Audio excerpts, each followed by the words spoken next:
सभी को मेरा नमस्कार। और आज हम अपनी भास्वती भागवतीय के चतुर्थ अध्याय के बारे में पढ़ने जा रहे हैं, जिसका नाम है प्रजानुरंजको नृपः, यानी प्रजा को स्नेह करने वाला राजा। ये जो पाठ है रघुवंशम से लिया गया है और जिसके लेखक महाकवि कालिदास हैं। जैसा कि आप जानते हो, महाकवि कालिदास उज्जैनी में हुए थे। इनका देश उज्जैनी था और इनका काल ईसा पूर्व प्रथम शताब्दी है। और इन्होंने 7 रचनाएं लिखी थी, जिनमें से 2 प्रमुख महाकाव्य हैं, रघुवंशम और कुमार संभवम। 2 खंड काव्य हैं, जिनका नाम है मेघदूतम और ऋतुसंहारम। और 3 नाटक लिखे इन्होंने, मालविकाग्निमित्रम, विक्रमोर्वशीय, अभिज्ञान शाकुंतलम और अभिज्ञान शाकुंतलम। मैंने एक छोटा सा इसको आपको याद करने के लिए एक छोटी सी ट्रिक लिखी है। कालिदासो उज्जैनी प्रथम, यानी कालिदास का जो देश है उज्जैनी है। प्रथम मतलब प्रथम शताब्दी में हुए। महाकवि महा से मतलब रघु, इनके जो 2 महाकाव्य हैं वो रघुवंशम और कुमार संभवम है।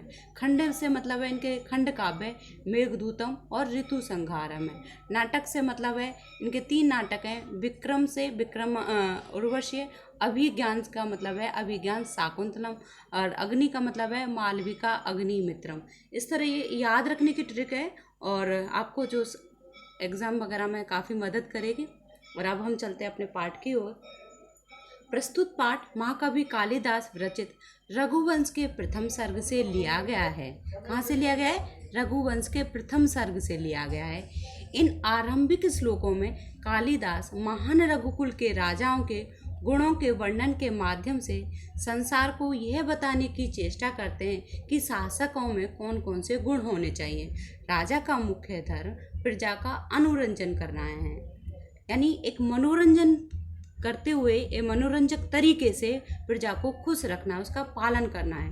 राजा को प्रजा के कल्याण के लिए प्रजा से कर लेकर कोष एकत्रित करना चाहिए। कोष का मतलब होता है धन एकत्रित करना चाहिए, इकट्ठा करना चाहिए। कर ग्रहण करने का उद्देश्य आपत्ति आने पर प्रजा का कष्ट निवारण करना होता है। राजा को विद्वान, सत्यवादी, इंद्रिय निग्रही और प्रजापालक होना चाहिए। इस संसार में वे ही राजवंश चिरकाल तक राज्य करते हैं, जिनमें रघुवंशी राजाओं के समान गुण पाए जाते हैं। कालिदास इस माध्यम से न केवल भारत के अपितु विश्व के अनुकरणीय आदर्श प्रस्तुत करते हैं। प्रजा पालन, प्रजा अनुरंजन ही शासक का प्रमुख धर्म है, यह ध्वनि इससे प्रकट होती है। अब हम चलते हैं अपने श्लोकों की तरफ। पहला हमारा श्लोक है, त्यागाय संवृत अर्थानाम सत्याय मितभाषिणम यशस्से विजिगीषुणाम प्रजायै गृहे अभिधानम। इसका अर्थ इस तरह होगा। हम सबसे पहले देखो, मैंने यहाँ अन्वय लिख दिया है, उस अन्वय के अनुसार ही हम अर्थ करेंगे। संवृत अर्थानाम, संवृत अर्थ का होता है धन का संग्रह करने वालों का, अर्थात रघुवंशियों की बात हो रही है कि जो रघुवंशी हैं वो जो धन का जो संग्रह करते हैं, त्यागाय, त्याग के लिए करते हैं। फिर मितभाषिणम, मितभाषिणम का अर्थ होता है कम बोलने वाले। रघुवंशियों का जो कम बोलना है सत्याय, सत्य के लिए होता है। फिर हम देखते हैं विजिगीषुणाम, विजिगीषुणाम का अर्थ होता है जीतने की इच्छा करने वाले। उन रघुवंशियों का जो जीतने की इच्छा जो है यशस्से, यश के लिए होती है। मतलब ऐसे ही नहीं वो करते जिससे उनकी ख्याति हो, इसलिए वो ऐसा जीतने की इच्छा रखते हैं। फिर है गृहे अभिधानम, गृह मतलब विवाह करने वाले रघुवंशी, प्रजायी, प्रजा के लिए, संतान उत्पत्ति के लिए विवाह करते हैं। अर्थात जब संतान उत्पत्ति होगी तो वो उनके लिए अग्रिम राजा तैयार कर सकें, इसलिए वो ऐसा करते हैं। एक बार फिर से हम इस अर्थ को देखते हैं। धन एकत्रित करने वाले रघुवंशियों का जो धन है वो त्याग के लिए, कम बोलने वाले रघुवंशियों का जो कम बोलना है वो सत्य के लिए, जीतने की इच्छा रखने वाले रघुवंशियों का जो जीत है वो ख्याति के लिए, यश के लिए, विवाह करने वाले गृह में अभिधानम, यानी जो विवाह करने वाले रघुवंशियों का जो विवाह है वो प्रजाजन की वृद्धि के लिए होता है। अब हम आते हैं दूसरे श्लोक की तरफ और इसको इस तरह, शैशवे अभ्यस्त विद्यानां यौवने विशेषिणां वार्धके मुनिवृत्तीनां योगे नान्ते तनु त्याज्यम। अब सबसे पहले इसका अर्थ इस तरह होगा, हमने अन्वय यहाँ पे लिख दिया है, फिर से देखेंगे।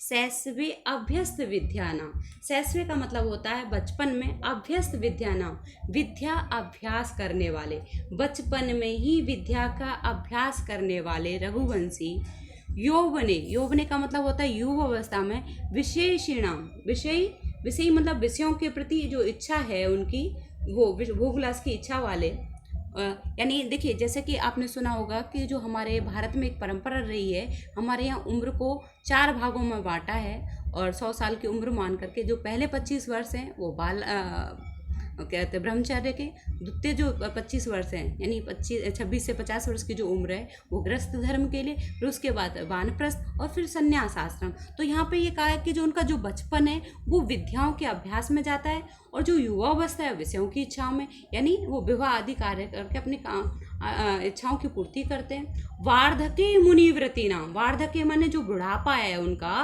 वो मुनि जैसी वृत्तियों में जाता है, यानी मुनि जैसा आचरण करते हैं, घर का परित्याग कर देते हैं, और मुनि अपने जो पुत्र आदि होते हैं उनको राजकुमार बनाकर वन की ओर प्रस्थान कर जाते हैं। तो वार्धके मुनिवृत्ति नाम, जो उनका बुढ़ापा है वो मुनि जैसा आचरण करने में जाता है। और अंते, अंते मतलब अंतिम अवस्था में, योगेन, योग के द्वारा, तनुताज्यम, शरीर को त्याग देते हैं। एक बार फिर से हम इसके अर्थ को समझने का प्रयास करते हैं कि बाल्यावस्था में विद्या का अभ्यास करने वाले रघुवंशियों के, युवावस्था में भोग विलास की इच्छा करने वाले रघुवंशियों के, वृद्धावस्था में ऋषि मुनियों के समान व्यवहार करने वाले रघुवंशियों के, और अंत में योग के द्वारा शरीर छोड़ने का जो रघुवंशियों के, यहाँ पे वो कालिदास उनके बारे में वर्णन करना जा रहे हैं, तो वो बता रहे हैं कि ऐसे रघुवंशी हैं, उनके गुण ये हैं। फिर हम अगला श्लोक देखते हैं। रघुणाम अन्वय वक्षये तनु बाग भुवपो अपि सन तद गुणै कर्णम आगत्य चापलाय प्रचोदितः। अब इसका अर्थ इस तरह हम देखेंगे, तद गुणै यानी जो रघुवंशी है उनके उन गुणों से, जो हमने अभी 2 श्लोकों में देखे हैं, उन गुणों से, कर्णम आगत्य मतलब कर्णागत यानी सुनकर मुझे जो जानकारी हुई है उसके द्वारा, चापल्य चपलता से प्रेरित किया हुआ, प्रचोदित है मतलब मैं कहने के लिए उत्सुक हुआ हूँ, बोलने के लिए इच्छा हुई है। रघुणाम अन्वय, रघुणाम माने रघुवंशियों के, अन्वय का मतलब होता है कुल, तनु भाग विभव अपीसन, पहले यहाँ से लेंगे हम, बाग विभव अपी यानी जो वाणी है मेरी, तनु छोटी सी वाणी होने पर भी, यानी मेरी जो वाणी में उतनी कुशलता नहीं है, फिर भी रघुणाम अन्वय रघु कुल वंशियों के कुल के विषय में बख्शे कहना चाहता हूँ। एक बार फिर से इसके अर्थ को देखते हैं कि उन गुणों की, तदगुणे उन गुणों की, कर्णम आगत्य गुणों की कर्णगत जानकारी होने के कारण, चपलता से प्रेरित हुआ, शब्दों के थोड़े से वैभव होते हुए भी मैं कालिदास उन रघुवंशियों के खानदान के बारे में कहता हूँ अथवा लिखता हूँ। तो इस तरह इसका अर्थ होता है। अब हम चलते हैं इसके, हमने जो इन 3 श्लोकों के जो कुछ अभ्यास प्रश्न हैं उनका अभ्यास करते हैं। रघुवंशीय राजा ने किमर्थ संवृतार्था, जो रघुवंशी राजा हैं, रघुवंशी राजाओं के द्वारा किमर्थम माने किस लिए, संवृत अर्थात धन का संग्रह किया जाता है। तो हम इसको पहले ही श्लोक में देखते हैं, और वहाँ पे देखिए त्यागाय, पहले श्लोक की पहली पंक्ति में दे रखा है कि राजा वो रघुवंशी है, वो धन का संग्रह किस लिए करते हैं, त्यागाय, त्याग के लिए। फिर द्वितीय प्रश्न है हमारा, रघुवंशिया राजा ने किमर्थ मित भाषिण, जो रघुवंशी राजा हैं किस लिए कम बोलते हैं, सत्याय, जिससे वो सत्य का पालन कर सके, इसलिए वो कम बोलते हैं। रघुवंशीय राजा ने कदा अभ्यस्त विद्या, जो रघुवंशी राजा हैं वो अब विद्या का अभ्यास कब करते हैं, शैशवे बचपन में ही। कालिदास केसाम अन्वयम बक्षति, जो कालिदास हैं ये इस अध्याय में किसके कुल का वर्णन कर रहे हैं, रघुणाम रघुवंशियों का। तो देखिए ये हमारे एक पदेन थे, तो एक पदेन प्रश्नों के उत्तर भी हम एक पद में ही देंगे, हमें ज़्यादा लिखने की ज़रूरत नहीं है, बस एक पद में हम उत्तर देना। अब हम आते हैं पूर्ण वाक्यन उत्तरतः। पूर्ण वाक्यन का मतलब है यहाँ पर हमें जो उत्तर देना है वो पूरे वाक्य में देना है। अब हम पहले कै वाला देखते हैं। कीदृशः सन अपि कभी रघुणाम अन्वयम बक्षयति। कीदृश सन अपि, कैसे होने पर भी जो कवि हैं रघु के कुल को बताते हैं। तो हमने जैसे कि यहाँ पे देखा था तृतीय श्लोक में, यहाँ पे कवि क्या कह रहे हैं, तनु बाग विभव अपि सन। तनु बाग विभव यानी वाणी का थोड़ा सा वैभव होते हुए रघुनाम अन्वय वक्षति, रघुओं के कुल के विषय में मैं वर्णन करता हूँ। तो कैसे होने पर, कीदृशन तनु बाग विभवपि। अब देखिए पूर्ण वाक्य में यहाँ पर उत्तर देना काफी आसान है। यहाँ पे जैसे जो प्रश्नवाचक शब्द है कीदृश, उसकी जगह हमने क्या लगा दिया इस श्लोक में से, तनु बाग विभव अपि, यहाँ पे अलग अलग करके लिख दिया और कवि रघुनाम अन्वय वक्षयति। अब द्वितीय देखते हैं, कई चापलाय प्रचोदित कवि।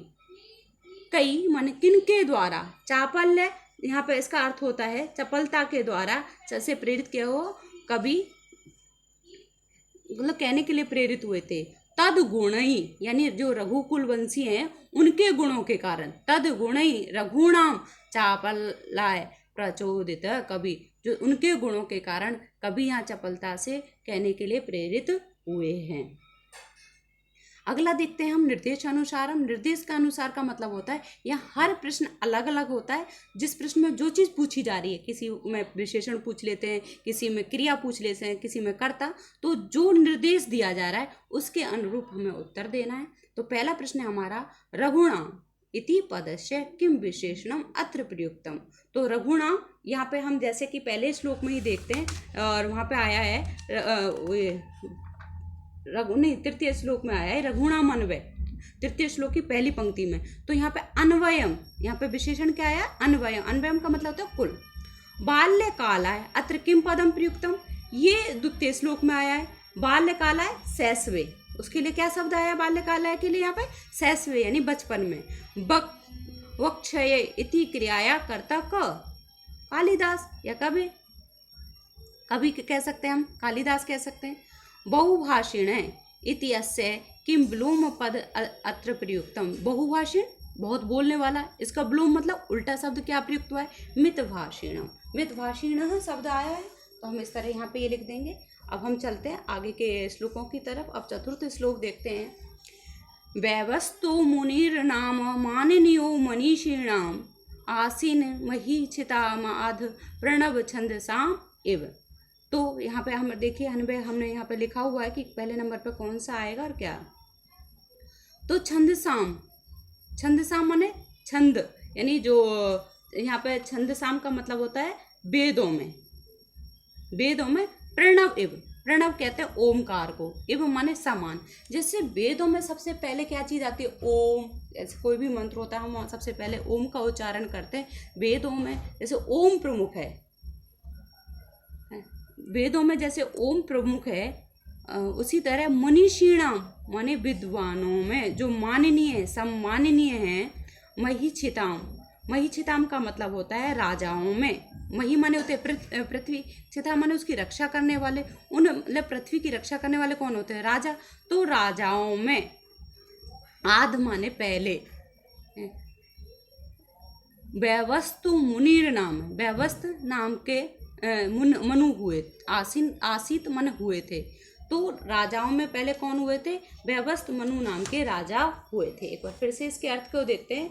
रघुकुल के बारे में बता रहे हैं, जो विद्वानों में कैसा है, सम्मानित है। राजाओं में सर्वप्रथम है। वेदों में जो ओंकार के समान है, ऐसे वैवस्त मनु नाम के राजा हुए।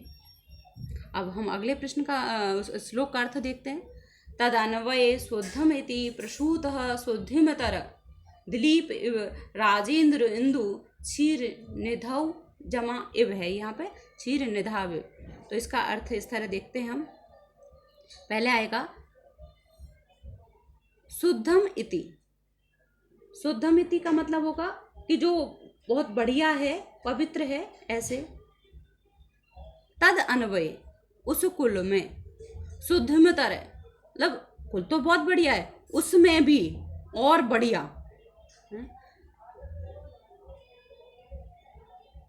क्षीर निधौ, क्षीर निधौ का मतलब होगा क्षीर सागर में उत्पन्न।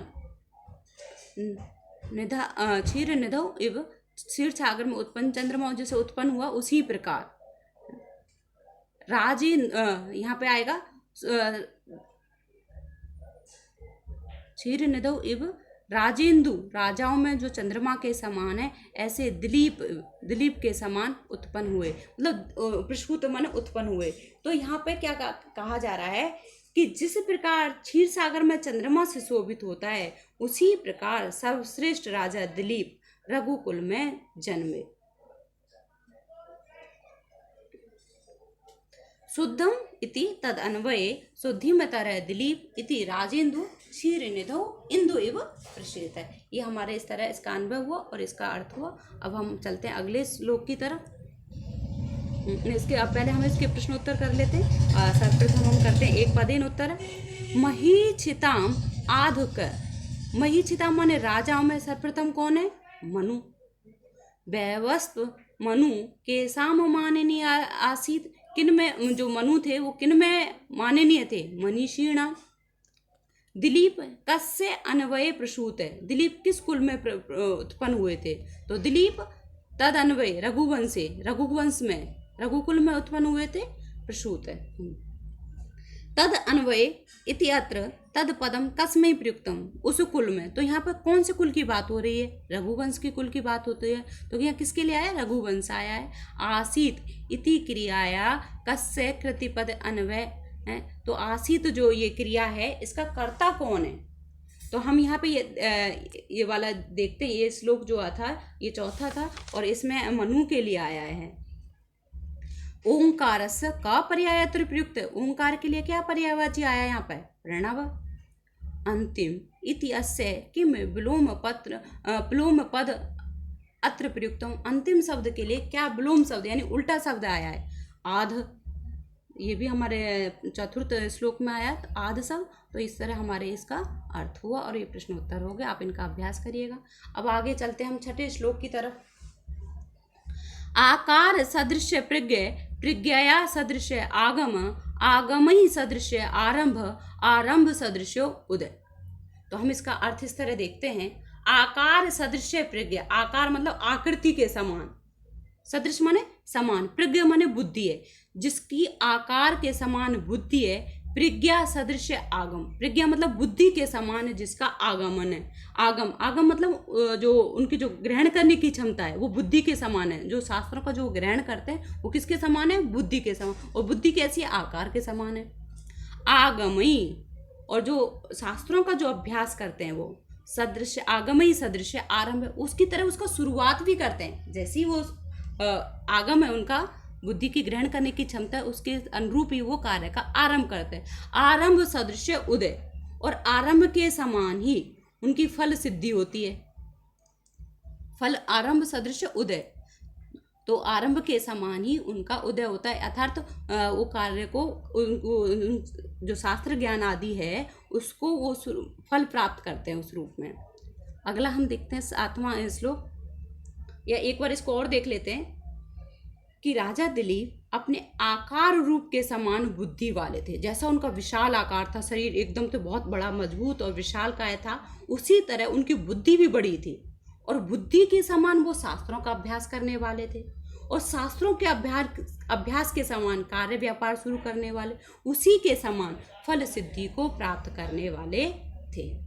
अब अगला हम 7वें श्लोक की तरफ चलते हैं। सहस्त्र गुणम उत्सृष्टुम आदते ही रसम कवि, ज्ञाने मौनम क्षमा सक्तौ त्यागे सलाग विपर, नहीं ये सॉरी एक लाइन रह गई, फिर से देखते हैं। प्रजा नाम एव भूत्यर्थम से ताभ्यो बलिम अगृहीत, सहस्त्र गुणम उत्सृष्टम आदते ही रसम रवि। तो यहाँ पे देखते हैं स माने बह, यहाँ पे राजा दिलीप के बारे में आ रही है। जो स सर्वनाम शब्द है वो राजा दिलीप के लिए आया। प्रजा नाम भूति अर्थे, प्रजा की उन्नति के लिए। भूति अर्थ मतलब प्रजा होती है, भूत माने प्राणी, यहाँ पे कौन? यहाँ प्रजा के लिए आया, अर्थ माने कल्याण के लिए।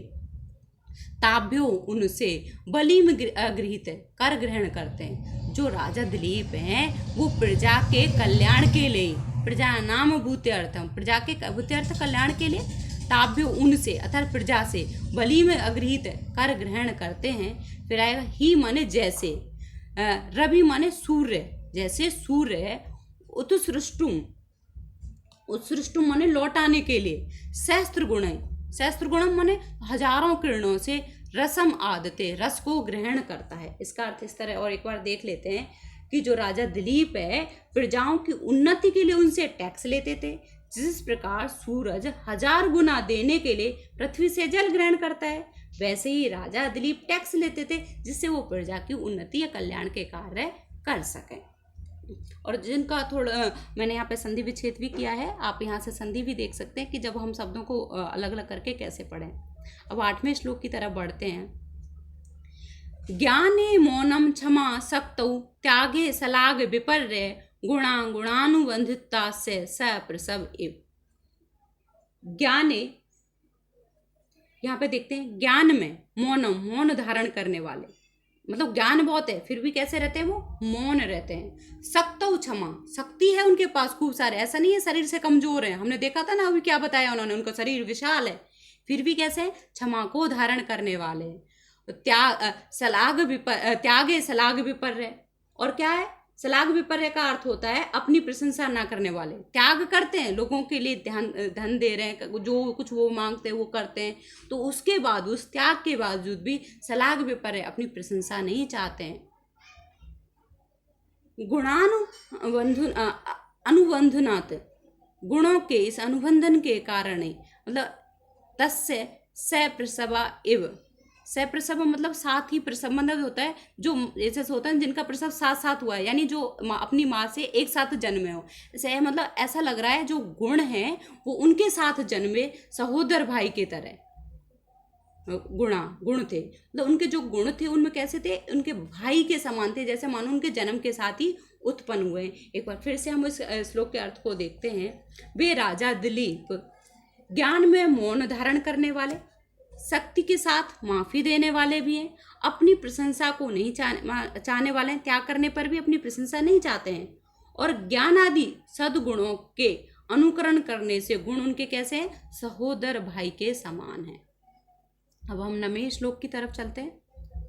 प्रजानां विनय धनाद रक्षाणां भरणादपि स पिता पितरतासां केवलम जन्म हेतव।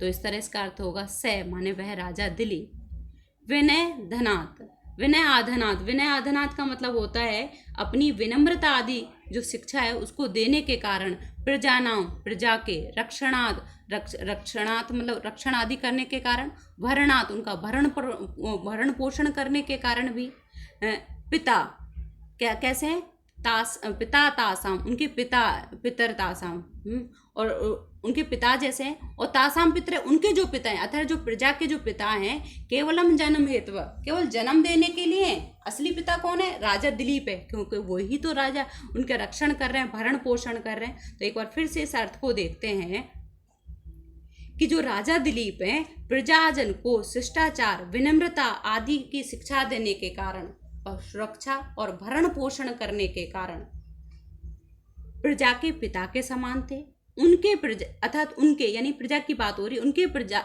जो पिता हैं केवलम जन्म हेतु, केवल जन्म के हेतु हैं, जन्म के कारण निमित्त मात्र हैं वो तो, यानी उन्होंने जन्म दे दिया लेकिन करते कुछ नहीं है। करने वाले कौन है, यहाँ पे दिलीप के विषय में बताया कि दिलीप ही सब कुछ कर रहे हैं प्रजा के लिए।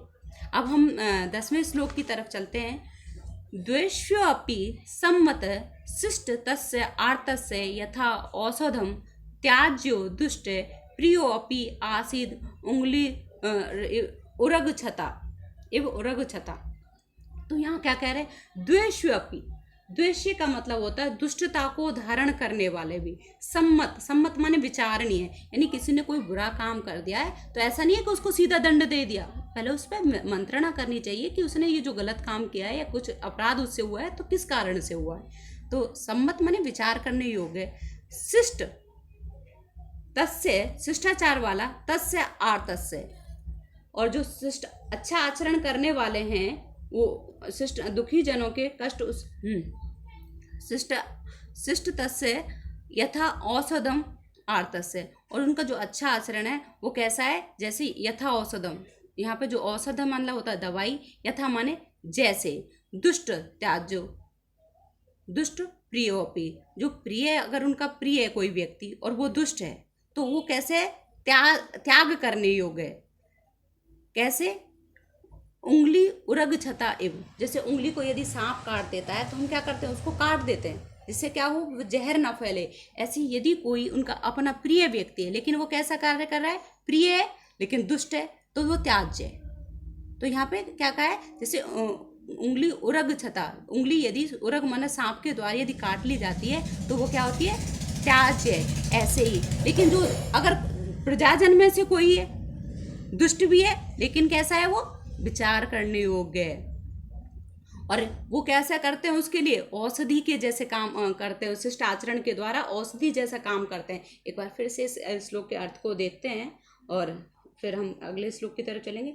दुष्टता करने योग्य व्यक्ति को भी वो विचारणीय मानते थे। अत्यंत शिष्टता के कारण दुखी जनों के कष्टों को उसी प्रकार दूर करते थे जैसे सांप द्वारा काटी गई उंगली के समान दुष्ट व्यक्ति को वो प्रिय दुष्ट व्यक्ति को भी त्याग के योग्य मानते थे।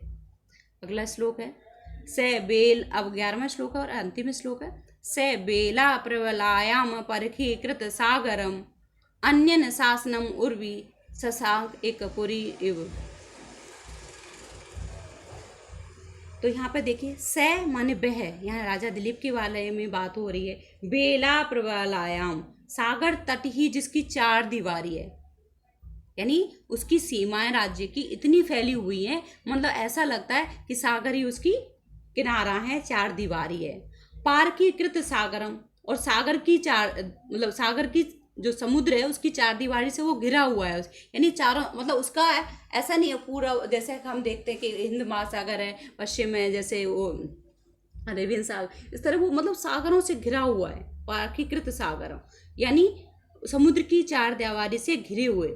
अन्यन शासनम, अन्यन शासनम मानो जिसके द्वारा ऐसा कभी शासन नहीं किया गया। उर्वी माने पृथ्वी पर, पूरी एक पुरी शशाक, ऐसे राजा हुए। यानी यहाँ पे कहने का मतलब हुआ है कि दिलीप ने समुद्र तट तक भारत में एक छत्र राज्य किया। इसको एक बार फिर से अर्थ को देखते हैं। सागर तट की चार दीवारी वाले, स माने उसने, राजा दिलीप ने सागर तट की चार दीवारी वाले, पार्कीकृत सागरम समुद्र की चार दीवारी से घिरे दूसरे के राजाओं द्वारा न शासित पृथ्वी पर एक नगर के समान शासन किया। अब इसके प्रश्नोत्तर देखते हैं हम। एक पद है, दिलीपस्य प्रज्ञा केन सदृश्या से, दिलीप की जो बुद्धि थी वो कैसी थी, किसके समान थी, आकार के सदृश थी। आकार उत्तर हो जाएगा हमारा।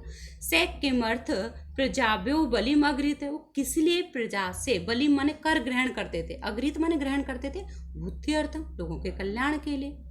तस्य गुणा के इव आसन, तस्य माने उसके, यहाँ पे दिलीप के बारे में आते हैं, उनके जो गुण थे किसके समान थे, सप्रसवाइव, सप्रसव या सहोदरी कह सकते हैं यहाँ पे, लेकिन सप्रसवा शब्द आया तो हम वही प्रयुक्त करेंगे। से कासाम पिता आसीत, वे किसके पिता थे, प्रजा नाम। तासाम यहाँ जो शब्द था इस श्लोक में वो प्रजा नाम, प्रजा के लिए आया है।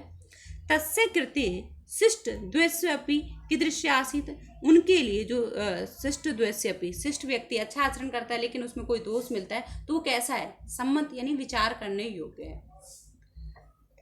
पूर्ण वाक्य के उत्तर देखिए।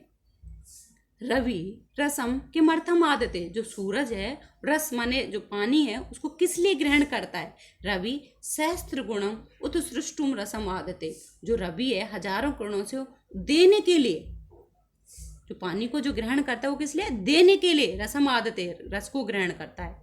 तस्य कृते दुष्ट प्रिय अपि कीदृश आसीत, उसके लिए जो दुष्ट लेकिन प्रिय है, वो अगर कोई दुष्टता का काम कर रहा है तो कैसे थे, तो तस्य दिलीपस्य कृते दुष्ट प्रिय उरग छता उंगली इव त्याज्य, सांप से डसी हुई उंगली के समान त्याज्य थे। स कीदृश्यम उर्वी ससास, उसने कैसी पृथ्वी पर शासन किया। स बेला प्रवलायम पार्कीकृत सागरम अन्यन शासनम उर्वीम एक पुरीम ससास, उसने सागर की तट की चार दीवारी वाले, समुद्र की चार दीवार से घिरे दूसरे राजाओं द्वारा ना शासित ऐसी पृथ्वी पर शासन किया। ताभ्य इत्रियत तद पदम कस्य कृते प्रयुक्तम, ताभ्य शब्द यहाँ पर किसके लिए आया, प्रजाभ्य। अघृत इति क्रियाया कृति पदम लिखत है। अग्रीत माने जो कर ग्रहण करते थे कौन? दिलीप। वलार्थे अत्र किम पदम प्रयुक्तम? वली। शिष्ट पद से विलोम पद, शिष्ट का दुष्ट हो जाएगा। उर्वी शब्द से विशेषणम चित्वलिक अन्यन शासनम, इस शब्द का विशेषण हो जाएगा।